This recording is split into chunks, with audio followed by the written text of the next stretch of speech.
You've spoken honestly about the possibility of war between U.S. and China in the long term, if no diplomatic solution is found. For example, on the question of Taiwan and one China policy. Right. How do we avoid the trajectory where these two superpowers clash?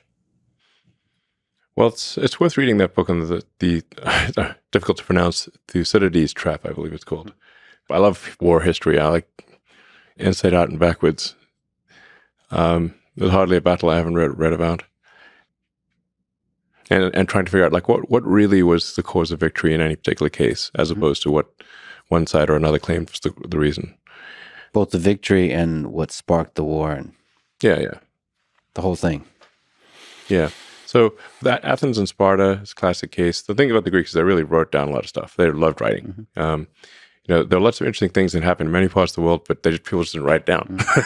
So we don't know what happened, or they didn't really write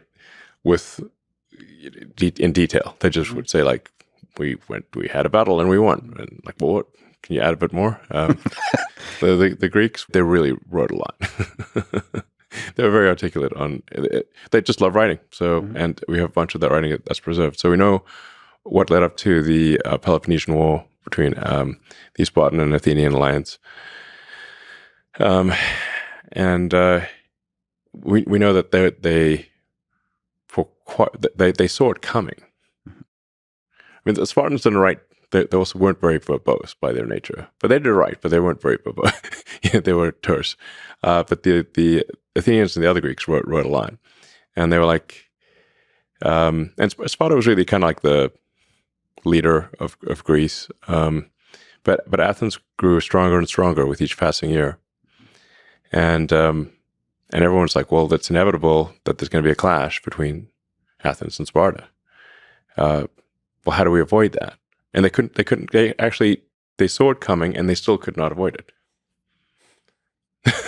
So, at some point, if one group, one civilization or country or whatever, exceeds another, sort of like if, the United States has been the biggest kid on the block since I think around 1890 from an economic standpoint. So the United States has been the most powerful economic engine in the world longer than anyone's been alive. And the foundation of war is economics. So now we have a situation in the case of China where the economy is likely to be 2, perhaps 3 times larger than that of the U.S. So imagine you're the biggest kid on the block for as long as anyone can remember, and suddenly a kid comes along who's twice your size. So we see it coming. Yeah. How is it possible to stop? Is there let me throw something out there, just intermixing of cultures, understanding. There does seem to be a giant cultural gap in understanding of each other. And you're an interesting case study because you are an American, obviously. You've done a lot of incredible manufacture here in the United States, but you also work with China.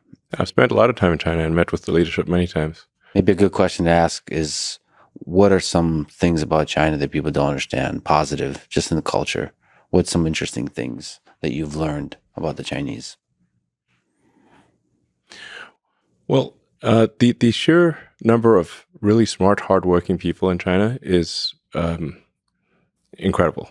There are really, if you say like how many smart, hardworking people are there in China, there's far more of them there than there are here, I think, in my opinion.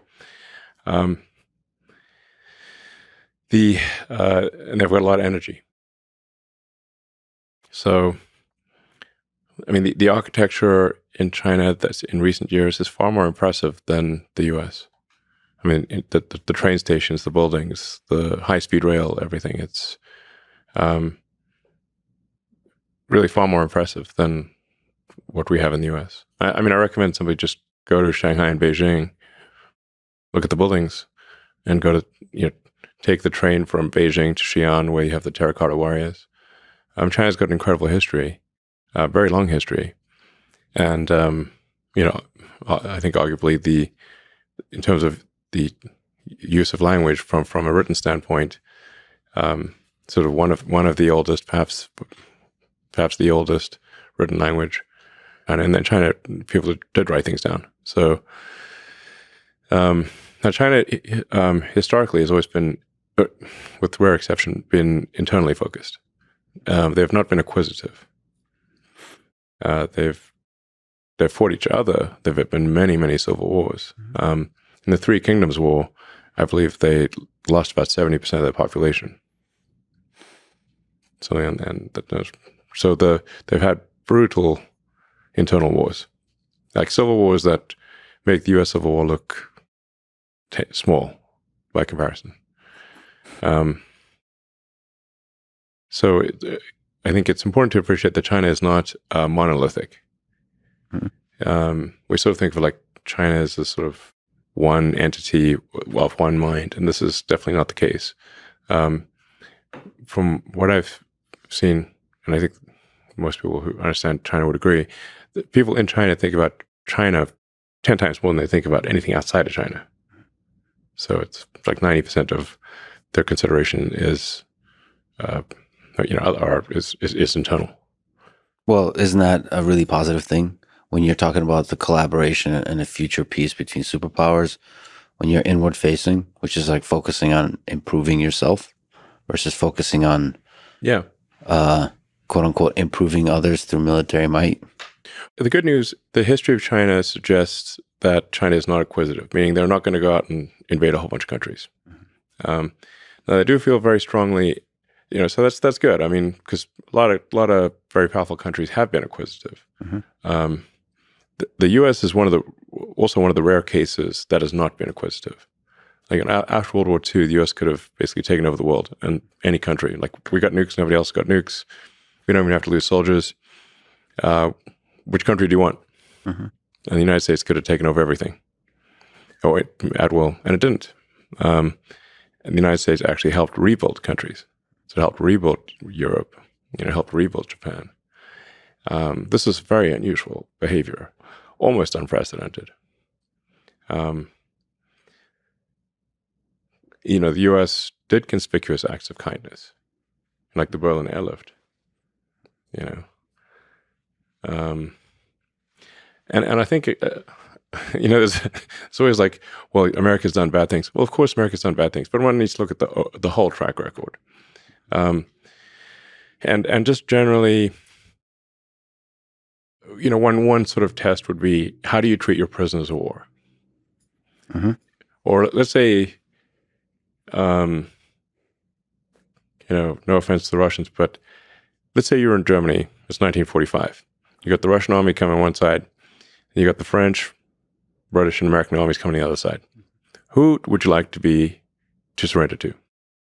Like, no country is like morally perfect, but I recommend being a POW with the Americans. That would be my choice very strongly. In the full menu of POW. Very much so. And in fact, Wernher von Braun took, a smart guy, was like, we've got to be captured by the Americans. Yep. And in fact, the SS was under orders to execute von Braun and all of the German rocket engineers. And they narrowly escaped their SS. They said they were going out for a walk in the woods. They left in the middle of winter with no coats. And then ran and with no food, no coats, no water. And just ran like hell and ran west. And by sheer luck, I think his brother found like a bicycle or something, and then just cycled west as fast as he could and found a U.S. patrol. So anyway, that's one way you can tell morality is where do you want to be a POW? It's not fun anywhere, but some places are much worse than others. So anyway, so I think America has been, while far from perfect, generally a benevolent force. And we should always be self-critical and we try to be better. But anyone with half a brain knows that. So I think there are, in this way, China and the United States are similar. Neither country has been acquisitive. in a significant way. So that's like a shared principle, I guess. Now China does feel very strongly about Taiwan. They've been very clear about that for a long time. From their standpoint, it would be like one of the states is not there like Hawaii or something like that, but more significant than Hawaii. And Hawaii is pretty significant for us. So they view it as really that there's a fundamental part of China, the island of Formosa, not Taiwan, that is not part of China but should be. And the only reason that it hasn't been is because of the U.S. Pacific Fleet. And as their economic power grows and as their military power grows, the thing that they're clearly saying is their interest will, clearly be materialized. Yes. China has been very clear that they will incorporate Taiwan peacefully or militarily, but that they will incorporate it from their standpoint is 100% likely. Something you said about conspicuous acts of kindness. As a geopolitical policy, it almost seems naive, but I'd venture to say that this is probably the path forward, how you avoid most wars. Just as you say it, it sounds naive, but it's kind of brilliant. If you believe in the goodness of underlying most of human nature, it just seems like conspicuous acts of kindness can reverberate through the populace of the countries involved. And de-escalate. Absolutely. So, after World War I, they made a big mistake. They basically tried to lump all the blame on Germany, and saddled Germany with impossible reparations. Really there was quite a bit of blame to go around for World War I, but they try to put it all on Germany,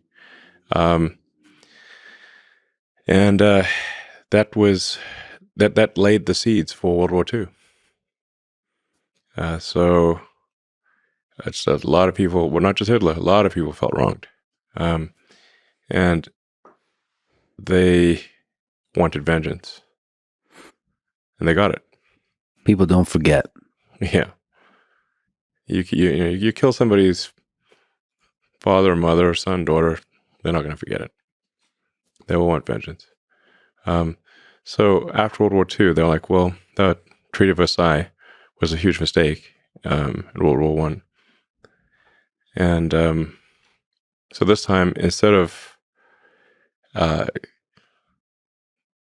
crushing the losers, we're actually going to help them with the Marshall Plan, and we're going to help rebuild Germany.